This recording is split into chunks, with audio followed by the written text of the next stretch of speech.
going on, you guys? This is Luke with Dark Fiction Factory. With the recent announcement of the Nintendo Switch 2, I started thinking more about old school Nintendo lore. In this video, we're going to be taking a look at the original Super Mario Bros. Nintendo game, and more specifically at the booklet to see what we can find. And what we discover may lead to some theories that will really surprise you, including the idea that Mario and Peach may not be the heroes after all, or the idea that Mario could actually be a god. Many questions are raised, so let's take a look at the Super Mario Bros. Booklet and see what we can discover. Alright, let's go. Now, for those of you who might not have been around back in the early days of console gaming, the cartridges came with booklets that included basic instructions, how to take care of your game, and sometimes bare-bone stories and pictures. This was to acclimate the player, and more specifically, to acclimate the child who was playing the game. At one point, the booklet mentions that Mario can use the, quote, domino effect when jumping on enemies, and then it directly says, quote, ask your parents. So they are definitely speaking directly to kids in this booklet. And while these booklets may seem sort of cheesy by today's standards, they were actually a pretty cool little addition to the game. And you have to keep in mind, this was before the internet, so we didn't have a lot of peripheral stuff to work with. So getting that little bit of extra lore that came with the cartridge was really cool, and sometimes necessary to understand how to play the game.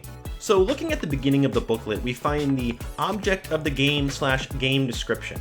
The first thing that jumps out to me is the mention of the Mushroom King, Princess Peach's father, but it doesn't say where he is or why he isn't involved. Now, the Mushroom King does appear in some early media, such as the Nintendo Comics system and Super Mario activity books, but he is never shown or mentioned in the game. This raises questions, since later on in Super Mario 3, we see various kings from all over the land.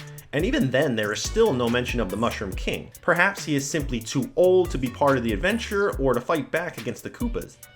The booklet also mentions that Peach is the only one capable of fighting back against Koopa's black magic. Or is it possible that Peach was actually looking for a hostile takeover to seize power from her father?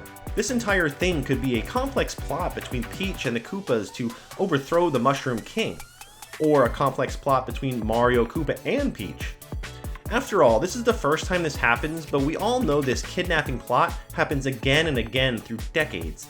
Perhaps this is just a simple way for them to keep the status quo and to keep their respective power.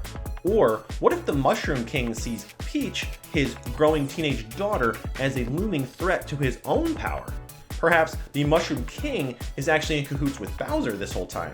The Mushroom King is so out of sight, out of mind, that Peach may not realize that her own father is the one setting her up. And here's another obvious question: where did Mario come from? While later iterations of the Mario lore explain that he was a plumber from Brooklyn, the original booklet never explains where he comes from. It simply says that he, quote, hears about the Mushroom Kingdom's plight and sets out on a quest. Well, that begs the question, how did Mario hear about this? Where did he hear it from? Who did he hear it from? Looking at Mario, he is obviously not a mushroom person. If he lives in another world or a far-off land, someone must have contacted him. Who was it, and why? Or here's a more metaphysical theory. What if Mario is actually God to the mushroom people? Perhaps after being kidnapped, Peach began praying for her Messiah to come and save her, and that's how Mario heard her calls for help. The booklet says Mario is the, quote, hero of the story, maybe, which at first glance simply implies that the player may fail, thus not being the hero. But what if it means something a little bit deeper? What if it implies that Mario might have other intentions, perhaps self-serving intentions? Now, let's talk about the mushroom people themselves. The booklet states that mushroom people have been turned into, quote, stones, bricks, and even field horsehair plants. Well, first of all, what the heck is a field horsehair plant? I have no idea. Could it mean that all the plants you see in the background are also mushroom people along with the bricks and stones? The booklet also mentions that if you, quote, come across mushrooms who have been turned into bricks or made invisible, they reward you by giving you a power boost. By this, they're obviously talking about the power mushroom, the fire flower, and the star. However, it feels like the mushroom people in the field horsehair plants are particularly doomed. Mario can't even interact with those plants, so it seems impossible for him to be able to free them or help them in any way. They are perhaps doomed to live out the rest of their existence as a plant in the Mushroom Kingdom. Another theory is that some of the mushroom people are trapped in the blocks, and when Mario hits the blocks and releases the coin, it actually releases the mushroom person's soul. So in a sense, Mario could actually be collecting souls. If he collects more than 100 souls, he receives an extra life. Now, Mario's motivations for his journey are starting to become a little clearer. Mario could be collecting these souls for his own immortality. After all, when he hits the blocks, it doesn't release the mushroom people. Instead, they turn into a coin for Mario's use, or they turn into a power-up that Mario consumes and usually loses at some point. So, what happens to these souls? It's hard to see how they are anything except sacrificial lambs for Mario's quest. But on the other hand, if Mario really is some sort of righteous savior to the mushroom people, perhaps this is a sacrifice that is necessary and the mushroom people are perfectly willing to make. The booklet does describe some of the enemies as, quote, immortal creeps. So if some of the bad guys are immortal, who's to say Mario isn't immortal himself, like a god? Now let's take a look at the enemies and how they fit into this whole story. The Goombas, or quote, little Goombas, as they are called in the booklet, these are actually mushroom people who have betrayed the kingdom and took up arms for the Koopa King. This begs the question, were these mushroom people so afraid of Koopa that they switched allegiance out of self-preservation? I mean, being a Goomba does seem preferable to being a block. Or maybe they were in cahoots with Koopa long before the invasion, even setting up the Mushroom Kingdom, making it easier for Koopa to come in and take over. Another interesting enemy is the Podoboo, or the fireball that leaps out of the lava. The booklet says the fireballs are he, and that he is the protector of the Koopa King. The fireball doesn't exactly seem alive, but it makes sense since other inanimate objects are alive in the game as well, and the mushroom people are of course trapped in the blocks. It's not elaborated on, but perhaps these Podoboos are souls that have already been conquered by the Koopa King and put inside the fireball. They could simply be slaves to Koopa's army. And they seem to be eternally damned, since Mario has no way to set them free. Once the castles are cleared of other enemies, what happens to these souls trapped in fire? Do they swim endlessly through the castle lava, looking for some reason to exist? Forever? And what about big old King Koopa himself? The booklet doesn't refer to him as Bowser at all, but they do call him a quote sorcerer king. The fact he is a sorcerer is kind of interesting. He is able to use advanced black magic to turn the mushroom people into various objects. He is able to put creatures under a spell, but it never mentions anything about Peach being under his spell. It only mentions that Peach is the only one who can stop Koopa. So why doesn't he have Peach under a spell? This seems to lend further credence to the idea that something shady is going on between Peach and the Koopa King. And speaking of Peach, she is mentioned in the booklet as well, yet she is not shown. Her image is simply a large question mark. Now this could obviously be because Nintendo did not want to reveal Peach until the player beat the game. After all, when you beat Super Mario Bros. 1, there's not exactly a whole lot of fanfare, so getting to actually see the princess was sort of the payoff of the game.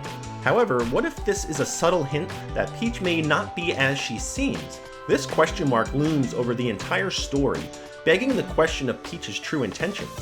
Consider this. The booklet says that Peach is, quote, the only one who can break the spell of the evil Koopa King. And it says Mario is, quote, on a quest to free the Mushroom Princess and restore the fallen kingdom of the Mushroom People. This is fascinating, however, since it never expressly says that either Mario or Peach are trying to save the actual Mushroom People themselves. Also, after you beat the game, neither Peach nor Mario speak about freeing the Mushroom People. There's no cutscene showing the happy Toads and Mushroom People free from Koopa's clutches, and in future installments of Mario, the Mushroom Kingdom is still littered with blocks and bricks and power-ups, all presumably still harboring the souls or the bodies of the entrapped Mushroom People. So why didn't Mario and Peach set all the Mushroom People free once they conquered Koopa, if Peach has the ability to do so? We do see some Toads in future games, but they are almost exclusively working at the behest of our so-called heroes. In the end, looking at the booklet for the original Super Mario Bros. Is like looking at a video game time capsule. It was a different era, but honestly, I kind of miss those fun little booklets. They were such a nice little addition to physical games. Of course, some of the theories presented in this video are admittedly way overthought. But I think it's fun to delve a little bit deeper and try to take a look below the surface of some of our favorite retro classics.